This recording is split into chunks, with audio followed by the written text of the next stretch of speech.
Teen 20. The coolest hangout for youth, teens, and more, apparently. And elders. My name is Karia Mudiara. I am Joseph Rafiki. And we are your hosts for today and every other day for the foreseeable future. So, today, I don't know if this is the whole month of November, but today we're going to be talking about... No, we're not going to be talking about... We are going to be asking you one question. There we go. For all those who watch the Wendy Williams show, how you doing? Yes, that's what we're going to be talking about today. Yep. And yeah, basically we will just wait for you people to answer how you're like faring on, then we end the show. That's it. That's the whole thing. So just answer and we'll be done.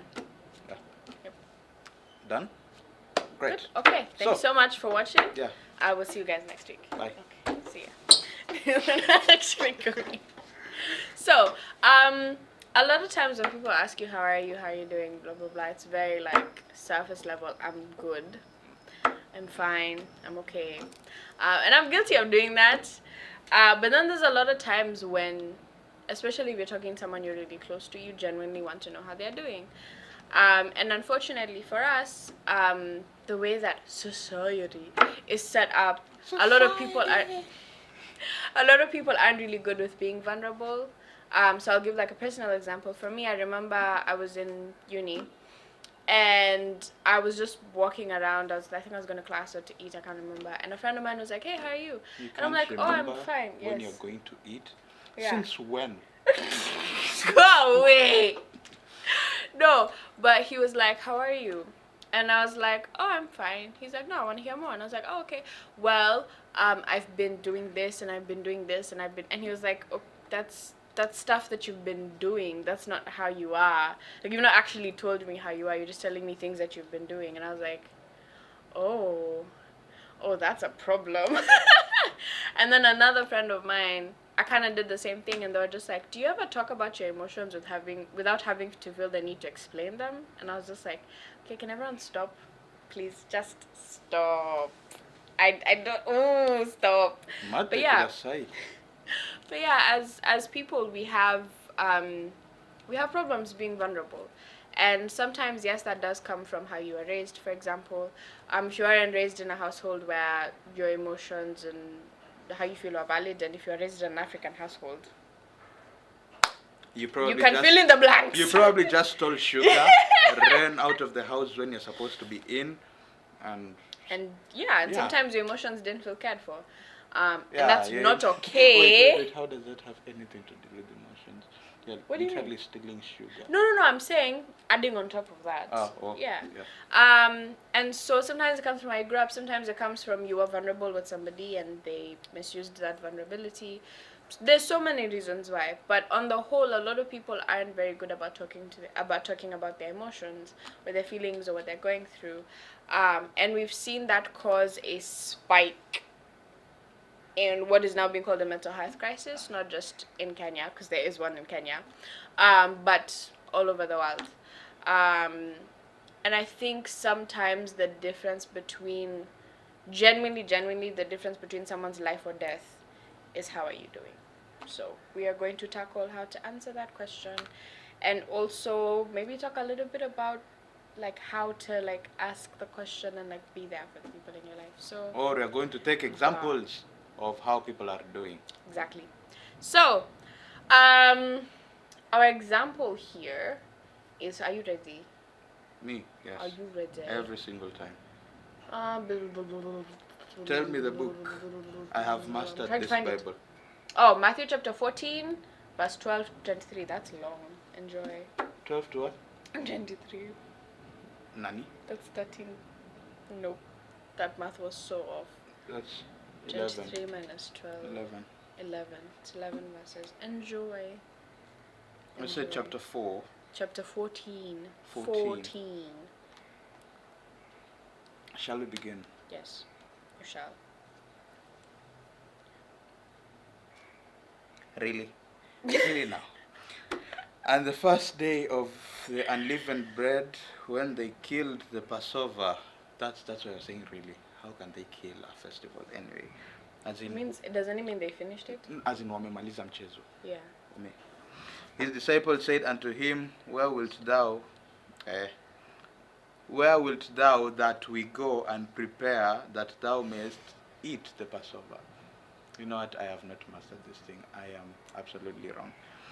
And he sent forth 2 of his disciples and said to them, go into the city, and there you shall meet a man bearing a pitcher of water, a jug, of water. And wheresoever he shall go in, say to the good man of the house, the master said, where is the guest chamber? Where shall I eat the Passover with my disciples, with my people, with my squad? And he will show you a large upper room furnished and prepared. It's like HGTV for those people who love real estate. There make ready for us. And the disciples went forth and came into the city and found as he had said to them, and they made ready the Passover. And in the That's evening... Matthew 14. My goodness.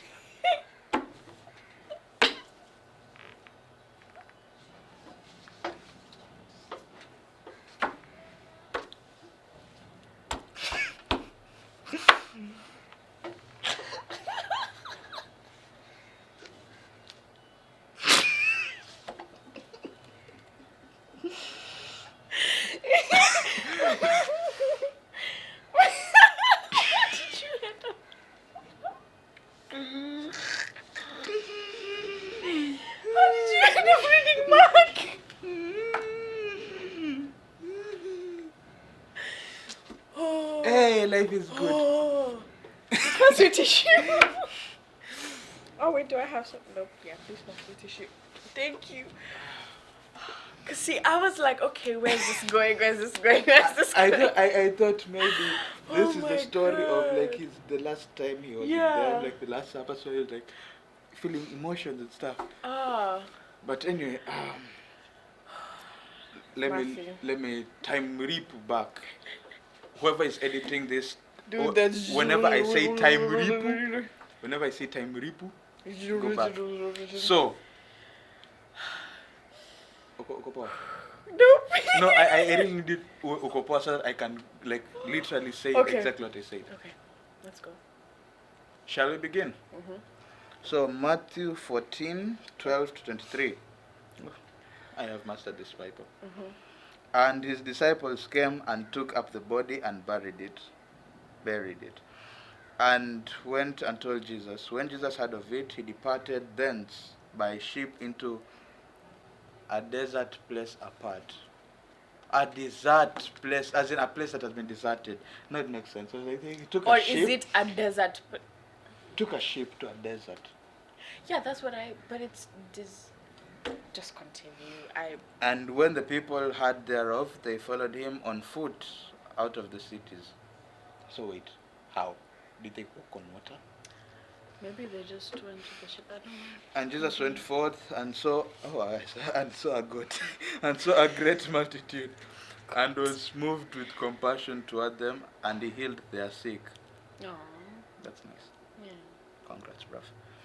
And when it was evening, his disciples came to him, saying, there is I'll say it again, desert place, not desert place. It's like desert. And the time is now past. Send the multitude away, that they may go into the villages and buy themselves victuals. I want to know what this is. But Jesus said unto them, they need not depart. Give ye them to eat. And he said unto him, we have here but 5 loaves and 2 fishes. Yes, fishes is right. You heard that, Madam Faith. You're telling It's me not fishes time. is It's wrong. not time for beef with your teachers. Anyway, he said, bring them hither to me. Bring them hither. And he commanded the multitude to sit down on the grass, and he took 5 loaves, come out of my festival, and the 2 fishes, looking up to heaven, he blessed and break. Have you gotten to 23? No, I'm in 19. And break, literally break. B-R-A-K-E. B-R-A, like breaks. And gave the loaves to his disciples, and the disciples to the multitude. And they did all eat, and they were filled, and they took up of the fragments that remained 12 baskets full. Wow. That's lovely. And they had eaten, and that they had eaten were about 5,000 men, besides women and children. That means like 7,000 people. And straightway Jesus constrained his disciples to get into a ship and to go before him and to the other side, while he sent the multitudes away. Very Kenyan of him. And when he had sent the multitudes away, he went up into a mountain apart and to pray. And when evening was come, he was there alone. Evening was come. I shall be here So, till morning was come. so we see from this passage that Jesus was mourning the loss of his cousin and very good friend John the Baptist. They were cousins, right? Yeah, the cousins. They were cousins. Cousin. Second cousin, I Kuzo. think, but cousins nonetheless. Wait, did they call it themselves Kuzo? No, I believe that is a Sheng term that dates back to Kenya. So Oh, like so, cuz. that's African American. Who But yeah, and so knows? oh my God. Anyway. So Jesus was really going through it. But yeah, so we're going to see how he dealt with it and how we can learn from that. So the first thing that Jesus did was he was open and vulnerable in his response. Remember what I said? People are out here being vulnerable. You think the time leap? No, the time leap did not affect that. Yeah. Jesus hears of his cousin's death and drops everything he's doing and withdraws to be alone. Drops the mic. I have never lost someone close to me, like physically, like they're dead. But, you know, there's friendships that go awry, there's things that break apart. For those people who were in high school between the years of 1981 and 1994, I'm saying that because I was among them. You know the book Good Things Fall Apart? Thank What you. in the anyway, so so that happened. Actually, it's Things Fall Apart. The Good Things Fall Apart is another song. Things Fall Apart. That is the book. I remember reading it. It was set book. Are you done? Yes. Sure. Yes. So Things Fall Apart is a very lovely book. Can go on. the person that read the mark is busy interrupting me. The person that took my time reading mark is not interrupting me. Anyway, Go on. so what was I saying? Yeah, and you need time to mourn. And Jesus didn't pretend that he was fine, which is something that a lot of people, especially Christians, do, because we feel the need to be positive all the time, and we feel that if we're not positive all the time, then we're betraying God somehow, or we're betraying We're being used people of somehow. the devil. Yeah, and as somebody that has actively volunteered in church, voluntarily and involuntarily for a really long time, I can say that's a fact. Like, I would be really going through something. I remember something really awful happened to me in church, and I just sat by myself and cried. And then I wiped my tears, and I went out and I talked with everybody, and I said all these things. And then when we went home and I continued crying, because I didn't want anybody to see me down. Because we're not gonna get into that. That This is is not a what- therapy session. We're not gonna get into why I didn't want everybody to see me crying. That is what But- heroes do.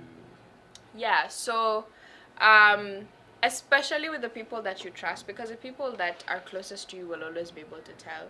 When they ask you, you just tell them, like, hey, this is what's going on. And there's always at least one person that is ready and willing to handle it.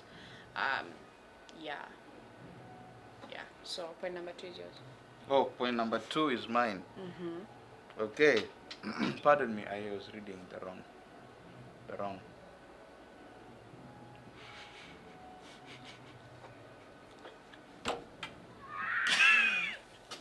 Today is not your day. How? This is impossible. It has never done this. It refused to load. Script imekata kufunguka. Anyway, point number 2, withdraw, but don't isolate yourself. So that's what to say instead of me.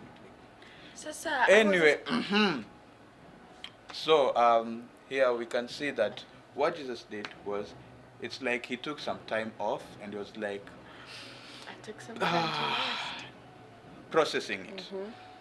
Then he wasn't like processing it to the end Peace of out. time, Yeah. like in a dark room, computer, Yeah. earbuds, AirPods, listening to lo-fi music. No, he was. Who listens to lo-fi when they're in heartbreak? Or you listen to lo-fi when You they're in know that there is heartbreak? sad lo-fi music. You Oh don't. my It doesn't necessarily need to be god. heartbreak. Oh my goodness. Sad lo-fi music. Okay. Anyway, So what Jesus did is that he took the time off, yes, and it's like he acknowledged that he wasn't okay with things.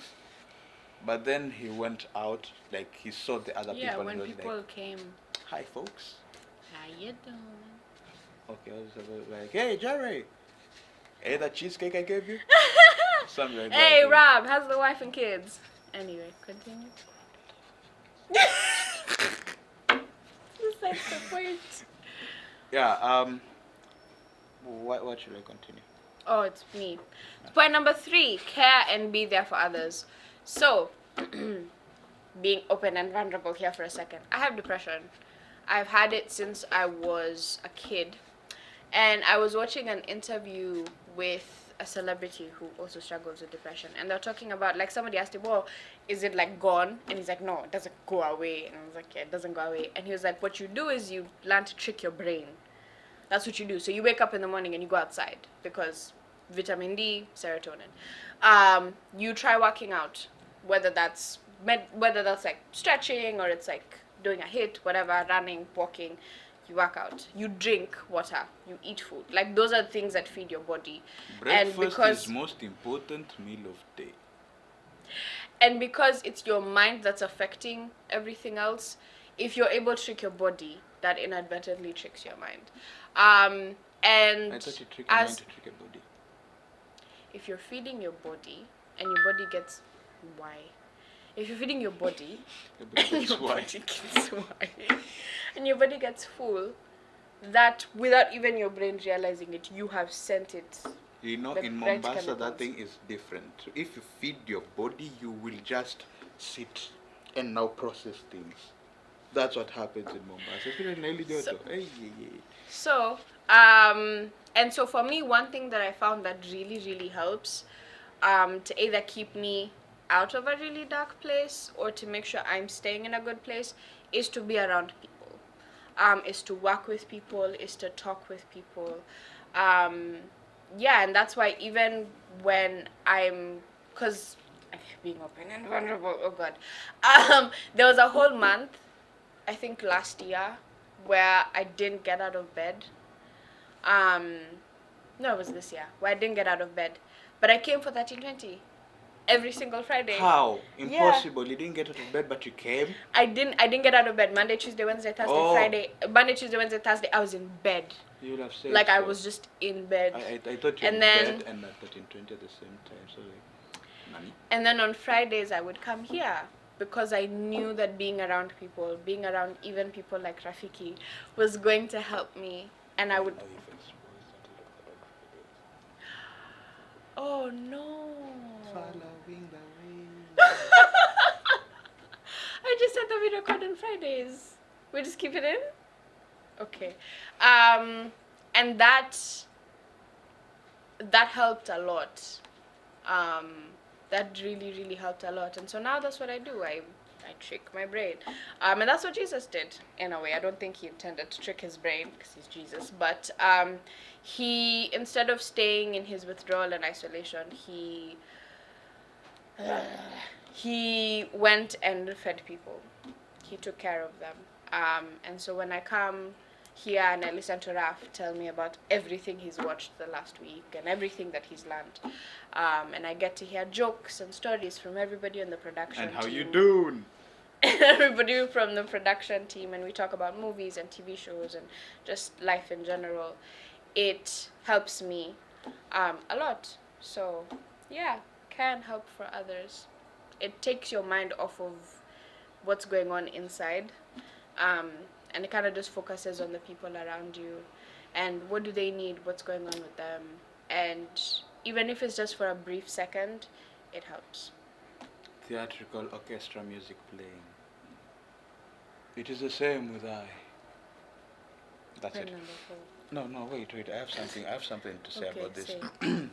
We have this thing that usually, like, I don't know who said this. If nobody has said it and it's just in my brain, trademark this. I quoted it. When you help others, you help yourself. I think somebody else said it. Ubuntu. Necesseko. Ubuntu is I am because we are. So yes, helping others helps Ah, yourself. Mobutu Necesseko. That's the person I said. And aha, yes. So you find out that why do I Helping have others helps no? yourself. I have other references. So this is what usually happens. For those people who watched or keep on watching The Flash, you know that it's just evident what they're going to talk about the whole episode. Let's say somebody Gets isn't in a like on good fight. terms with somebody Yeah. else, and you know how they'll just bring the teamwork thing throughout the whole episode. Paco Munya like, yeah, I get it. Yeah. They're trying to like show us something, True. because when that person is alone, that person goes through a lot of things, like they are angry at something or sad or just many things. But then when they like team up with somebody, take down the bad guy, and they're like, yeah, high five each other or go get Like the Avengers. a big belly burger. Oh yeah, with the shawarma thing. Shawarma. Yeah. You see, they tricked the mind by eating shawarma, but that was after. Anyway, helping others helps you as well. That's what I wanted to say. Yeah. Yes. And point number 4, at least this time it hasn't hung. Pray and care for yourself. That sounds like something that you do every single day. Can I say something? Yes. So just on the note of like caring for yourself. So I've noticed recently, not I've noticed, a friend pointed it out to me, that self-care has turned from people taking care of themselves and people looking after themselves in like a healthy way to being about face masks I was thinking about and the same ice thing. I mean, I was cream, thinking and it's like the same no, taking care of yourself is drinking, self-care is drinking water, self-care is waking up and doing what you need to do, Exercise. self-care is showering, like, you know what I mean. So yeah, I just wanted to remind everybody that, because that's something I've been trying to unlearn, the whole idea of like self-care is like sitting in a bathtub. If you don't have a bathtub, take a shower. It's the same thing.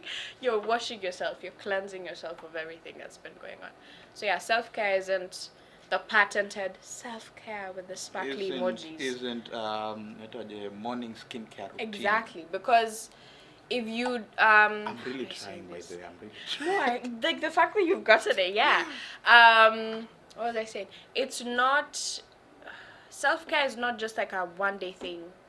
It's an everyday thing. And if you take care of yourself over and over again, at some point yourself will be able to take care of you even when you can't. I know that doesn't make sense, but if it makes does, a it lot of does. sense. If it does, it Is does. it because it's me? Yeah, if it does, it does. I don't wear sunscreen every day, but the sunscreen that I do wear all the time, the rest of the time, helps to protect my face, quote unquote, and do its thing even when I'm not wearing it that day. Like my face doesn't just break out. So as you said, self-care is not something that you just do like once-ish. It's It's an something everyday. that you do all day, every day, and twice on Sunday. In short, like drinking water. You don't just drink water in the morning and forget about it till the next morning. Or you don't shouldn't, just, rather. yeah, actually shouldn't. It's very unhealthy. Or exercise. I know some people have not exercised in a while, but taking a walk, that's exercise. Yeah. And you don't need like to have fancy gym Equipment, shoes or yeah. Just put things on the like shoes those. you have. No, you just tembea, salimia jirani, and come back. That's That's taking exercise. care of Yeah, yourself.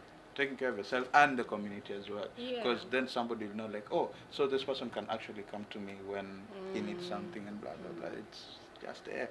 And Yeah. in this situation, it's when Jesus decided to go and Pray. and summoned power from the Lord to strengthen him, because he was actually going through a tough time in this Yeah. moment. Somebody had just His cousin left slash the world. bestie. Sorry. Okay, no. I need someone to write a story about John the Baptist and Jesus being best friends. Please, what part? Do your thing. Tafadhali. Anyway, continue. Okay, yes. What was I saying? Yes, he went and prayed. Inasmuch as you take care of yourself every single day, do not forget to pray. And don't just pray for food. Don't just pray before you sleep. Pray when you wake up. Pray like almost every single time, any time that you can get. Okay, when I say pray, I don't mean you just go Baba Katik. No, you can just say something as simple as God give me strength. thank you. Yes, thank you for that. And yeah, you can also thank God. And yeah, That's it. That's it. That's it. So yeah. So now I can ask you this question.